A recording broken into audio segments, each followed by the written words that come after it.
بسم اللہ الرحمن الرحیم نہج البلاغہ خطبہ نمبر 68 وقال علیہ السلام فی سحرۃ اليوم الذی ضرب فیہ، آپ علیہ السلام نے یہ کلام شب ضربت کی سحر کو فرمایا، فرماتے ہیں ملکتنی عینی وانا جالس فسنح لی رسول اللہ صلی اللہ علیہ وآلہ وسلم فقلت یا رسول اللہ ماذا لقیت من امتک من العود واللدد، فرماتے ہیں میں بیٹھا ہوا تھا کہ میری آنکھ لگ گئی، اتنے میں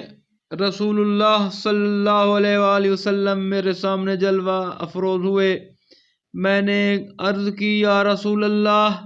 مجھے آپ کی امت کے ہاتھوں کیسی کیسی کج رویوں اور دشمنیوں سے دوچار ہونا پڑا ہے، تو رسول اللہ صلی اللہ علیہ وآلہ وسلم نے فرمایا کہ تم ان کے لیے بد دعا کرو،